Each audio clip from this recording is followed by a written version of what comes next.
I was losing my house. But I wasn't losing my mind. That's the part people don't understand when I tell this story. They hear 67-year-old man, and they picture someone confused, easy to push around, grateful for whatever scraps of attention his family throws his way. And maybe that's what my son-in-law was counting on. Maybe that's exactly why he thought he could get away with it. My name is Walter. No, wait. Let me start over. My name doesn't matter as much as what happened to me. But I'll tell you this. I spent 41 years as a pipe fitter in Youngstown, Ohio. I've worked in temperatures that would make your skin crack. I've crawled through spaces so tight I had to exhale just to move forward. I am not a man who panics easily. I am not a man who lets things go without understanding them first. My wife, Elaine, passed in the spring of 2021. Pancreatic cancer. 14 weeks from diagnosis to the end. We had 38 years together, and I will tell you plainly, I have never recovered from losing her. I don't think I'm supposed to. After she was gone, the house felt like a museum. Every room had a version of her in it, her reading glasses on the side table, her plants on the back porch that I kept watering because I didn't know how to stop. My daughter started calling more. Weekly at first, then every few days. She'd check in, ask how I was eating, whether I'd been getting out. I appreciated it. I thought it meant she was worried about her father. I should have known better than to confuse attention with affection. My daughter, Serena, is 41 years old. She has her mother's eyes and her grandfather's stubbornness. I used to think that was a compliment. She married a man named Griffin about 6 years ago, a real estate agent out of Columbus, who wore too much cologne and laughed a little too loud at his own jokes. I never disliked him outright. I just never fully trusted him either. Elaine used to say I was too hard on him. She was probably right. She was usually right. Griffin was charming in the way that certain people are charming, the kind where you walk away from the conversation feeling like you got something, but then you check your pockets and nothing's there. About 8 months after Elaine passed, Serena called and suggested they move in with me. Just for a while, Dad. You shouldn't be alone in that house. The house was paid off. 3 bedrooms, a workshop in the back, a half-acre in a quiet neighborhood I'd lived in for 22 years. I thought about it for 2 weeks before I said yes. I told myself it was for Serena, that I was doing her a favor by letting her be close to me while I grieved. I think now that I was just lonely enough to believe what I wanted to believe. They moved in on a Saturday in October. Griffin carried boxes like he owned the place, setting things down wherever he felt like it, rearranging the living room before he'd even asked. Serena kept apologizing for him with her eyes. I let it go. The first few months were fine. Not warm exactly, but functional. I cooked on Sundays. Griffin grilled sometimes in the summer. Serena kept the kitchen clean in a way that Elaine never cared about. Things settled into a rhythm.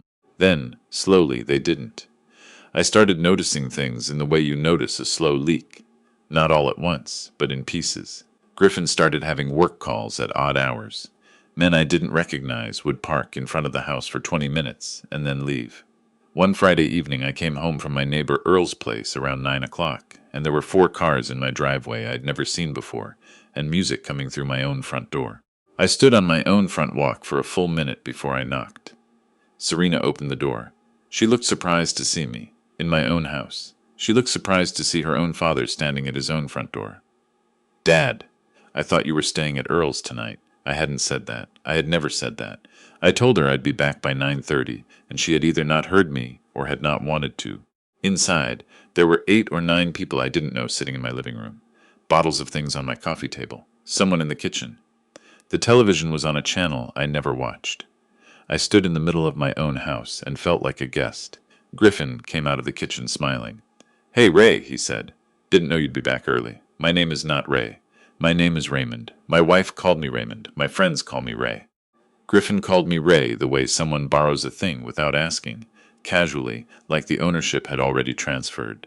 I said goodnight and went to my room. I sat on the edge of my bed and I thought about Elaine. What she would have said. Probably something measured.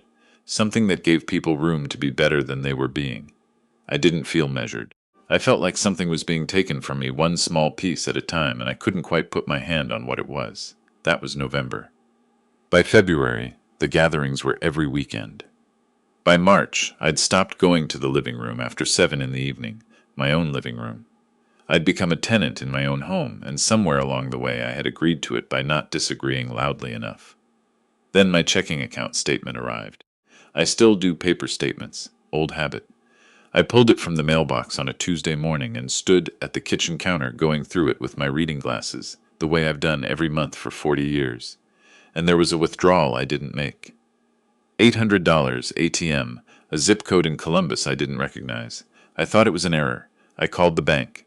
The teller told me the withdrawal had been made with my card. I told her I had my card. She told me a duplicate had been issued to an authorized user on the account.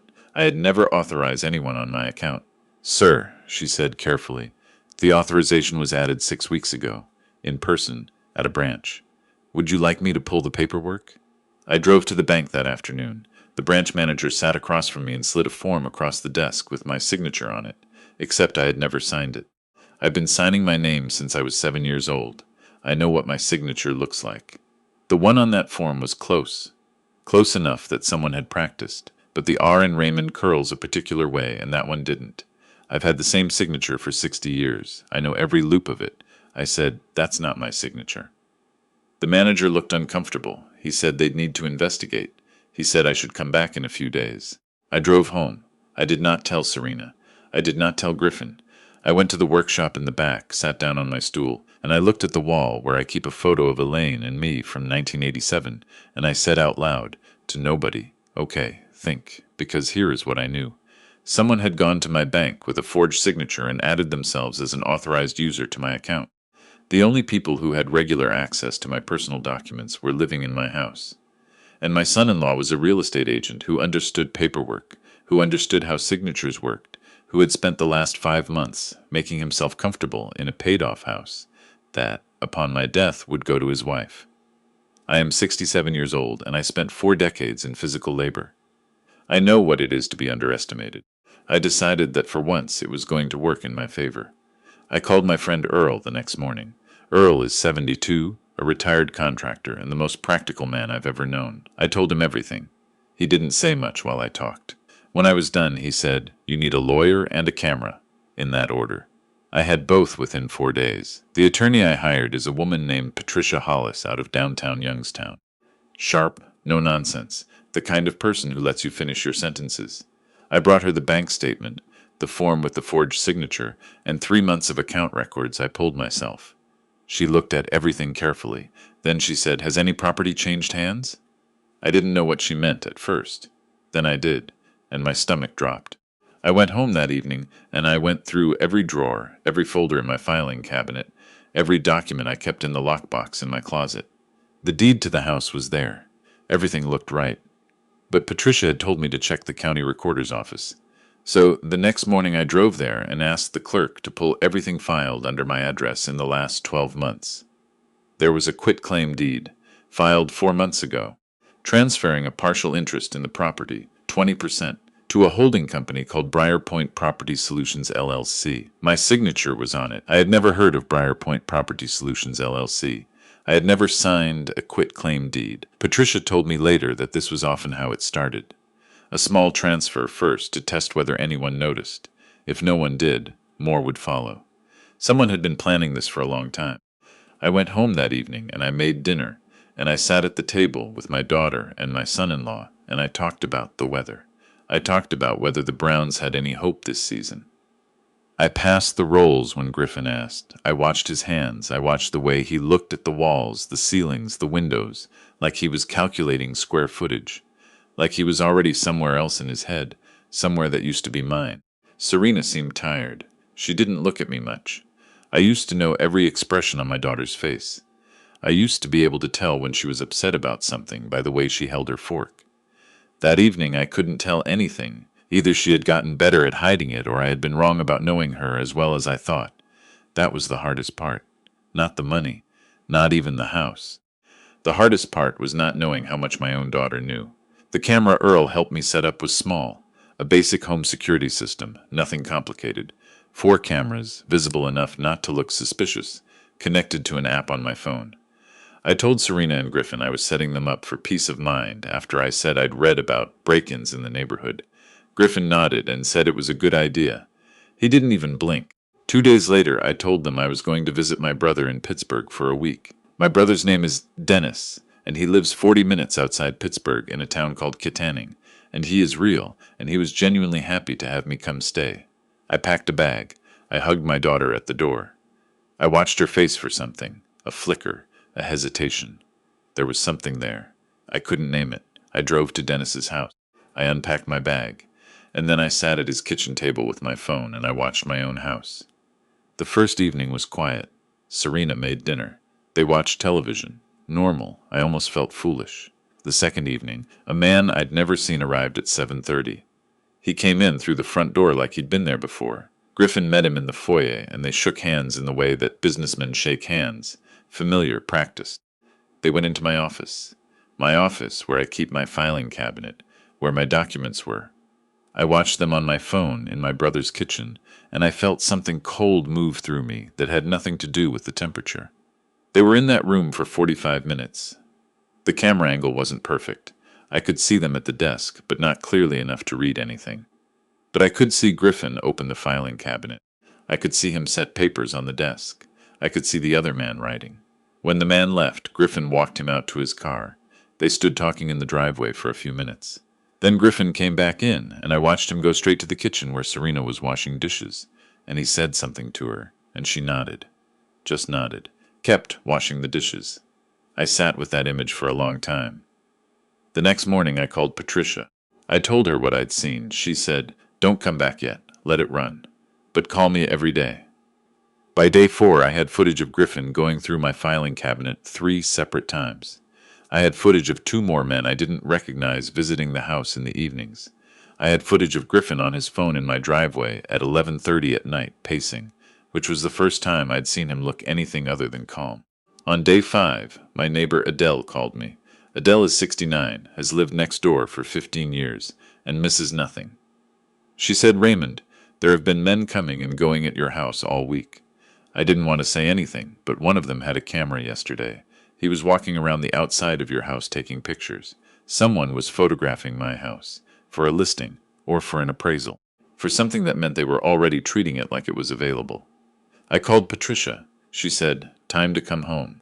I drove back on a Thursday morning. I didn't call ahead. I had a plan, and the plan required me to be there, in the house, before Griffin had time to think. I came in through the back door with my key. It was 10 in the morning. Serena was at her part-time job at the dental office, where she worked reception 3 days a week. Griffin's car was in the driveway. I could hear him upstairs on the phone.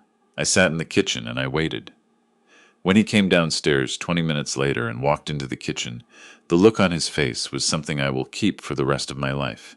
It was the look of a man whose plan has just encountered an obstacle it didn't account for. It lasted only a second before the smile came back. But I had seen it. "Hey, Ray," he said. "Thought you were in Pittsburgh till Saturday." "Changed my mind," I said. He poured himself a cup of coffee. His hand was steady. "I'll give him that. How's Dennis doing?" "Fine," I said. "Griffin, I need to talk to you about something."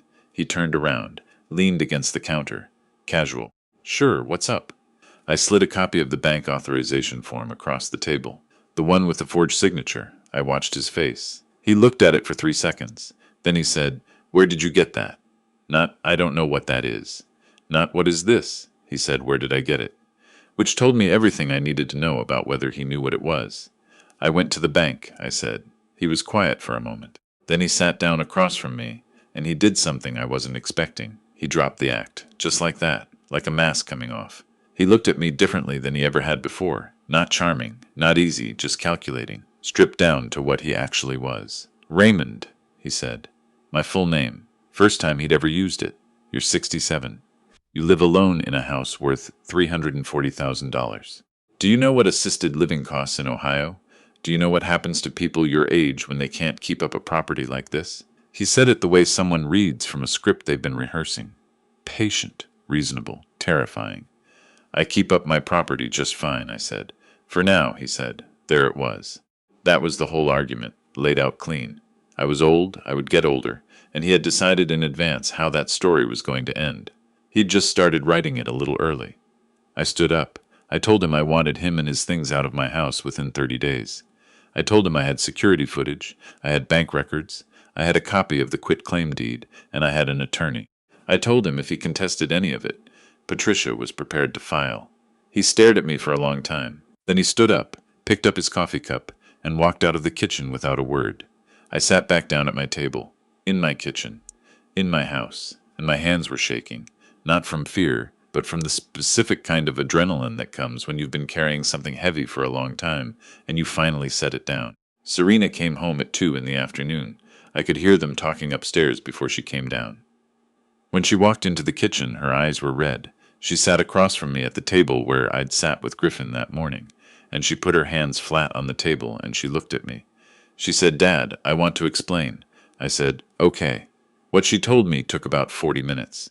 The version she gave me was one in which she had known something was happening, but hadn't known everything. Where Griffin had told her the quitclaim deed was just protecting the asset, in case something happened to me. Where she had told herself it was for my benefit.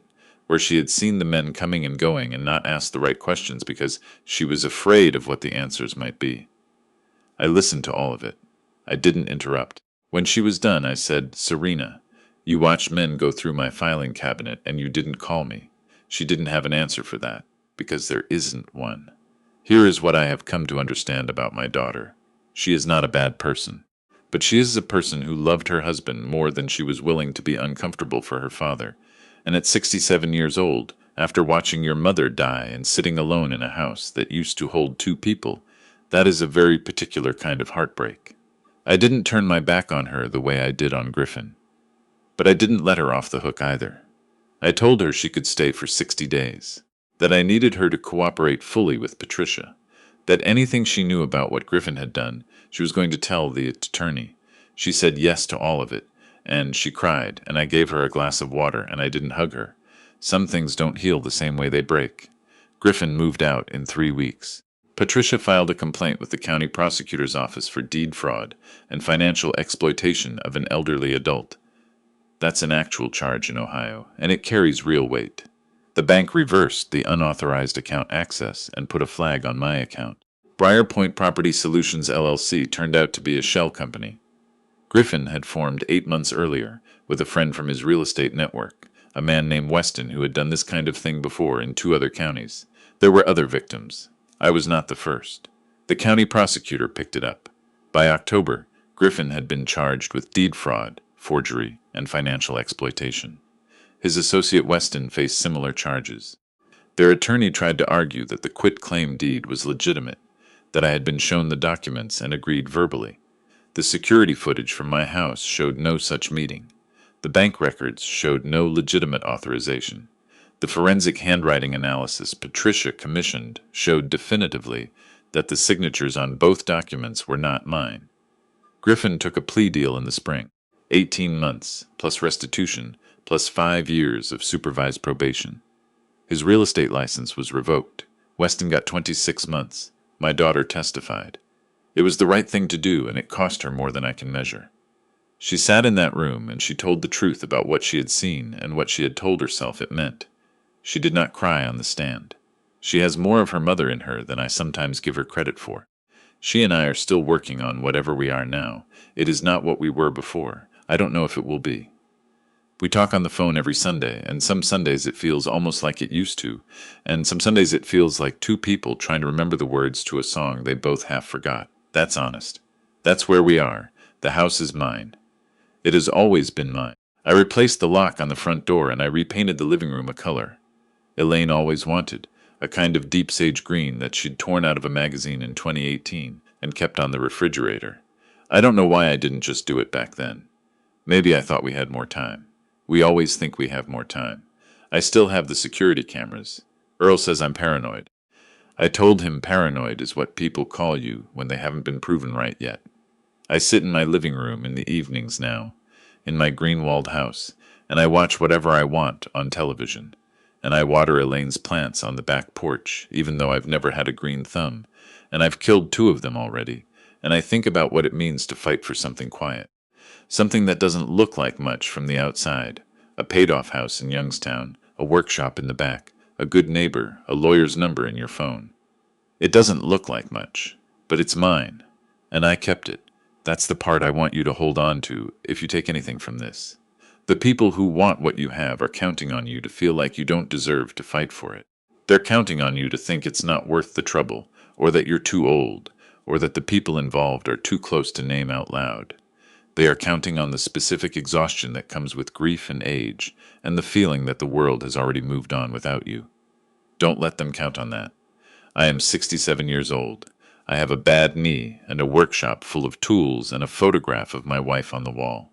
And I won.